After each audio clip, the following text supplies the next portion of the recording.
ನಮಸ್ತೆ ಸ್ನೇಹಿತರೆ, ಸಮೃದ್ಧಿ ಜೀವನ ಚಾನೆಲ್ಗೆ ಸ್ವಾಗತ. ಇವತ್ತಿನ ದಿನ ವಿಶೇಷವಾದ ಒಂದು ಮಾಹಿತಿಯನ್ನು ನೀಡಲಿದ್ದೇವೆ. ಹೌದು ಸ್ನೇಹಿತರೆ, ನಮ್ಮ ಹಿಂದೂ ಧರ್ಮದಲ್ಲಿ ಪ್ರತಿಯೊಂದು ಹುಣ್ಣಿಮೆಗೂ ವಿಶೇಷವಾದ ಅರ್ಥ ಹಾಗೂ ಮಹತ್ವವನ್ನು ನೀಡಲಾಗಿದೆ.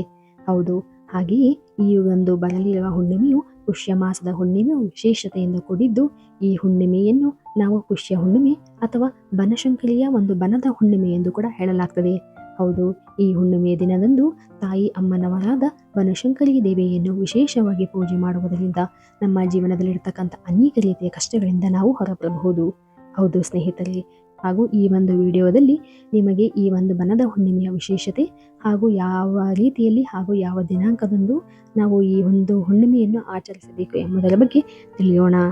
ಈ ಒಂದು ದಿನ ಅತ್ಯಂತ ವಿಶೇಷವಾಗಿದ್ದು, ಈ ಒಂದು ಬನದ ಹುಣ್ಣಿಮೆಯು ಈ ಒಂದು ಜನವರಿ 13ನೇ ತಾರೀಕು ಸೋಮವಾರ ಬೆಳಗ್ಗೆ ಅಂದರೆ 5 ಗಂಟೆಗೆ ಆರಂಭವಾಗಲಿದೆ ಹಾಗೂ ಜನವರಿ 14ನೇ ತಾರೀಕು ಬೆಳಗ್ಗೆ 3:56ಕ್ಕೆ ಕೊನೆಗೊಳ್ಳುತ್ತದೆ. ಹಾಗಾಗಿ ಈ ಒಂದು ಹುಣ್ಣಿಮೆಯು ಅತ್ಯಂತ ವಿಶೇಷತೆಯಿಂದ ಕೂಡಿದ್ದು ಪೂರ್ತಿ ದಿನ ಈ ಒಂದು ಹುಣ್ಣಿಮೆಯು ಇರುತ್ತದೆ. ಹೌದು, ಈ ಒಂದು ಹುಣ್ಣಿಮೆಯ ದಿನ ಕೆಲವು ವಿವಿಧ ದೇವಾಲಯಗಳಲ್ಲಿ, ಬನಶಂಕರಿ ದೇವಸ್ಥಾನಗಳಲ್ಲಿ ವಿಶೇಷ ರೀತಿಯ ಪೂಜಾ ಕಾರ್ಯಗಳನ್ನು ನೆರವೇರಿಸುತ್ತಾರೆ ಹಾಗೂ ರಥೋತ್ಸವಗಳು ನಡೆಯಲಿದ್ದು ಈ ದಿನ ಅತ್ಯಂತ ವಿಶೇಷವಾಗಿರುತ್ತದೆ. ಈ ಬನದ ಹುಣ್ಣಿಮೆಯ ದಿನ ನಾವು ಬನಶಂಕರಿ ಅಮ್ಮನವರನ್ನು ಪೂಜೆ ಮಾಡುವುದರಿಂದ ಜೀವನದಲ್ಲಿರ್ತಕ್ಕಂಥ ಅನೇಕ ಸಂಕಷ್ಟ ಹಾಗೂ ಮನಸ್ಸಿನಲ್ಲಿ ಅನೇಕ ರೀತಿಯ ಒಂದು ಸಮಸ್ಯೆಗಳು ಕಾಡ್ತಾ ಇದೆ, ಆ ಎಲ್ಲ ಸಮಸ್ಯೆಗಳಿಂದ ಹೊರಬರಬಹುದು. ಹೌದು, ಈ ಬನಶಂಕರಿ ದೇವಿಯ ಆರಾಧನೆಯನ್ನು ಕೆಲವೆಡೆ 2 ದಿನಗಳಂದು ಬನಶಂಕರಿ ಅಮ್ಮನವರನ್ನು ಪೂಜೆ ಮಾಡುತ್ತಾರೆ ಹಾಗೂ ಒಟ್ಟು 7 ದಿನಗಳ ಕಾಲ ಈ ಒಂದು ಪೂಜೆ ಮಾಡುವುದು ವಿಶೇಷ.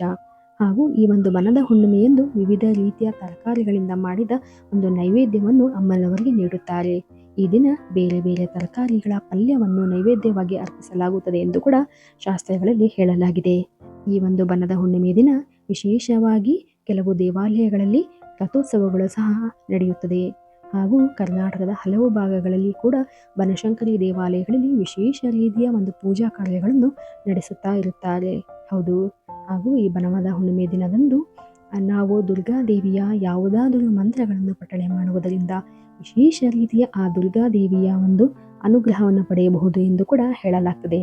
ಹೌದು ಸ್ನೇಹಿತರೆ, ಈ ದಿನ ಅಂದರೆ ಒಂದು ಬನದ ಹುಣ್ಣಿಮೆಯ ದಿನ ನಾವು ವಿಶೇಷವಾಗಿ ಮನೆಯಲ್ಲಿ ಪೂಜೆ ಮಾಡುವುದರಿಂದ, ಅಂದರೆ ಬ್ರಾಹ್ಮಿ ಮುಹೂರ್ತದಲ್ಲಿ ಅಮ್ಮನವರನ್ನು ಪೂಜೆ ಮಾಡುವುದರಿಂದ ಹಾಗೂ ಮಹಾಲಕ್ಷ್ಮಿ ನಾರಾಯಣನನ್ನು ಪೂಜೆ ಮಾಡುವುದರಿಂದ ನಮ್ಮ ಜೀವನದಲ್ಲಿರ್ತಕ್ಕಂಥ ಅನೇಕ ಕಷ್ಟಗಳಿಂದ ನಾವು ಹೊರಬರಬಹುದು.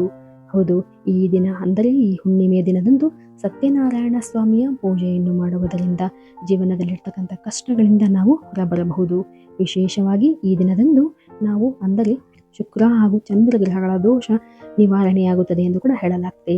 ಅಂದರೆ ಚಂದ್ರಗ್ರಹದ ದೋಷವಿದ್ದರೆ ಮನಸ್ಸಿನಲ್ಲಿ ಕಿರಿಕಿರಿ ಹಾಗೂ ಆರೋಗ್ಯದಲ್ಲಿ ಸಮಸ್ಯೆ ಕಾಣುತ್ತಾ ಇರುತ್ತದೆ.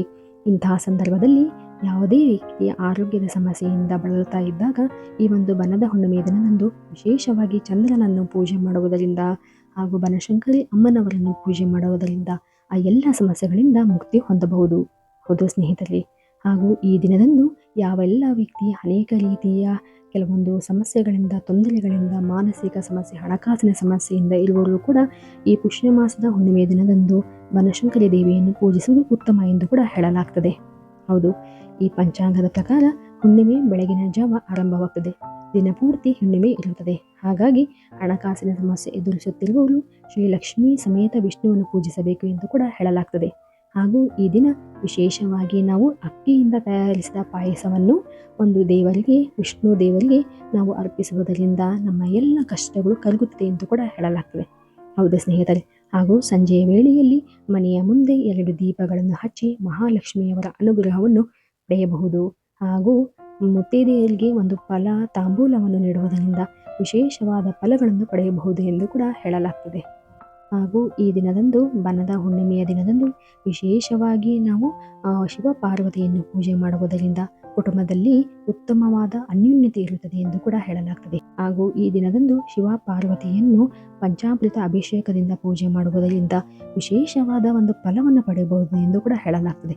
ಹಾಗೂ ಕುಟುಂಬದಲ್ಲಿ ಯಾವುದೇ ರೀತಿಯ ಮನಸ್ತಾಪಗಳು ಇದ್ದಾಗ ಈ ರೀತಿಯಾದಂತಹ ಪೂಜೆಗಳು ಮಾಡುವುದರಿಂದ ಆ ಒಂದು ಮನಸ್ತಾಪ ದೂರವಾಗಿ ಮನೆಯಲ್ಲಿ ಶಾಂತಿ ನೆಮ್ಮದಿ ನೆಲೆಸುತ್ತದೆ ಎಂದು ಕೂಡ ಹೇಳಲಾಗ್ತದೆ. ಹಾಗೂ ಮಾನಸಿಕ ಒತ್ತಡ ದೂರವಾಗುತ್ತದೆ. ಕುಟುಂಬದ ಹಿರಿಯರಿಗೆ ಬಹಳ ದಿನಗಳಿಂದ ಅನಾರೋಗ್ಯ ಬಾಧಿಸುತ್ತಿದ್ದರೆ ಈ ಒಂದು ದಿನ ಅಂದರೆ ವಿಶೇಷವಾದ ಬನದ ಹುಣ್ಣಿಮೆಯ ದಿನದಂದು ವಿಶೇಷವಾಗಿ ಅಮ್ಮನವರ ಪೂಜೆ ಮಾಡುವುದರಿಂದ ಎಲ್ಲ ರೀತಿಯ ಆರೋಗ್ಯದ ಸಮಸ್ಯೆಗಳು ಸಹ ನಿವಾರಣೆಯಾಗುತ್ತದೆ ಎಂದು ಕೂಡ ಹೇಳಲಾಗ್ತದೆ. ಹಾಗೂ ಈ ಒಂದು ಬಣ್ಣದ ಹುಣ್ಣಿಮೆಯ ದಿನದಂದು ಬಾಲಕೃಷ್ಣನ ಒಂದು ಪೂಜೆ ಮಾಡುವುದರಿಂದ ವಿಶೇಷವಾದ ಫಲವನ್ನು ಸಹ ಪಡೆಯಬಹುದು ಎಂದು ಕೂಡ ಹೇಳಲಾಗ್ತದೆ. ಮಕ್ಕಳು ಸರಿಯಾಗಿ ಊಟ ಮಾಡುತ್ತಿಲ್ಲ ಎಂದಾದಲ್ಲಿ ಬೆಣ್ಣೆ ಕೃಷ್ಣನಿಗೆ ಪೂಜೆ ಸಲ್ಲಿಸುವುದರಿಂದ ಈ ಎಲ್ಲ ಸಮಸ್ಯೆಗಳಿಂದ ನೀವು ಹೊರಬರಬಹುದು. ಹಾಗೂ ಯಾವುದಾದರೂ ವಿಷ್ಣು ದೇವಾಲಯಕ್ಕೆ ಈ ಬೆಣ್ಣೆಯನ್ನು ಅರ್ಪಿಸುವುದರಿಂದ ಸಹ ಅನೇಕ ರೀತಿಯ ವಿಶೇಷ ಫಲಗಳನ್ನು ಸಹ ನೀವು ಪಡೆಯಬಹುದು. ಹೌದು ಸ್ನೇಹಿತರೆ, ಹಾಗೂ ಈ ಒಂದು ದಿನ ಅಂದರೆ ಒಂದು ಬನದ ಹುಣ್ಣಿಮೆಯ ದಿನ ವಿಶೇಷವಾಗಿ ಕೆಲವು ದಾನಗಳನ್ನು ಮಾಡುವುದರಿಂದ ಅನೇಕ ರೀತಿಯ ಸಮಸ್ಯೆಗಳಿಂದ ಶೀಘ್ರವೇ ಹೊರಬರಬಹುದು. ಹಾಗೂ ಯಾವುದೇ ರೀತಿಯ ದೋಷವಿದ್ದರೂ ಸಹ ಆ ಒಂದು ದೋಷದಿಂದ ನೀವು ಹೊರಬರಬಹುದು. ಅಂದರೆ ಯಾವುದೇ ರೀತಿಯ ಹಣ್ಣುಗಳನ್ನು ದೇವಸ್ಥಾನಕ್ಕೆ ಈ ದಿನ ನೀಡುವುದರಿಂದ ಅದರ ಜೊತೆ ಅಕ್ಕಿ, ಬೇಳೆ, ಉಪ್ಪು ಹಾಗೂ ಬೆಲ್ಲಗಳನ್ನು ನೀಡಿದಲ್ಲಿ ಉತ್ತಮವಾದ ಒಂದು ಆರೋಗ್ಯ ಲಭಿಸುತ್ತದೆ ಎಂದು ಕೂಡ ಹೇಳಲಾಗ್ತದೆ. ಅಷ್ಟೇ ಅಲ್ಲದೆ ಕುಟುಂಬದಲ್ಲಿ ಶಾಂತಿ, ನೆಮ್ಮದಿ ನೆಲೆಸುತ್ತದೆ ಎಂದು ಕೂಡ ಹೇಳಲಾಗ್ತದೆ. ಹಾಗೂ ಈ ರೀತಿಯಾದಂತಹ ದಾನಗಳನ್ನು ನೀವು ಈ ದಿನದಂದು ಅಂದರೆ ಬನದ ಹುಣ್ಣಿಮೆ ನೀಡುವುದರಿಂದ ದಂಪತಿಗಳ ನಡುವೆ ಇರುವ ಮನಸ್ತಾಪವು ದೂರವಾಗುತ್ತದೆ ಎಂದು ಕೂಡ ಹೇಳಲಾಗ್ತದೆ. ಹಾಗೂ ಕುಟುಂಬದಲ್ಲಿ ಎಂದಿಗೂ ಕೂಡ ಆಹಾರದ ಸಮಸ್ಯೆ ಎದುರಾಗುವುದಿಲ್ಲ ಎಂದು ಕೂಡ ಹೇಳಲಾಗ್ತದೆ.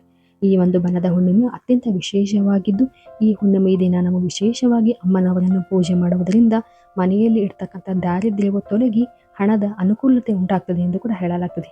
ಹೌದು ಸ್ನೇಹಿತರೆ, ಈ ದಿನದಂದು ನಾವು ವಿಶೇಷವಾಗಿ ಮನೆಯ ಬಾಗಿಲಿನಲ್ಲಿ ದೀಪಗಳನ್ನು ಹಚ್ಚಿ ಇಡುವುದರಿಂದ ಆ ಮಹಾಲಕ್ಷ್ಮಿಯ ವಿಶೇಷವಾದ ಕೃಪೆಯನ್ನು ಪಡೆಯಬಹುದು ಎಂದು ಕೂಡ ಹೇಳಲಾಗ್ತದೆ. ಹಾಗೂ ವಿಶೇಷತೆಯಿಂದ ಕೂಡಿರುವ ಈ ಬನದ ಹುಣ್ಣಿಮೆಯನ್ನು ನಾವು ಬನಶಂಕರಿ ಅಮ್ಮನವರ ಆರಾಧನೆ ಮಾಡುವುದರಿಂದ ನಮ್ಮ ಕಷ್ಟಗಳು ಕರಗಿ ನಮ್ಮ ಜೀವನದಲ್ಲಿ ನೆಮ್ಮದಿ ನೆಲೆಸುತ್ತದೆ ಎಂದು ಕೂಡ ಹೇಳಲಾಗ್ತದೆ. ಹೌದು ಸ್ನೇಹಿತರೆ, ಈ ಒಂದು ಮಾಹಿತಿ ಇಷ್ಟವಾಗಿದ್ದಲ್ಲಿ ದಯವಿಟ್ಟು ನಮ್ಮ ಚಾನಲನ್ನು ಸಬ್ಸ್ಕ್ರೈಬ್ ಮಾಡಿ ಹಾಗೂ ಲೈಕ್ ಮಾಡಿ. ಧನ್ಯವಾದಗಳು.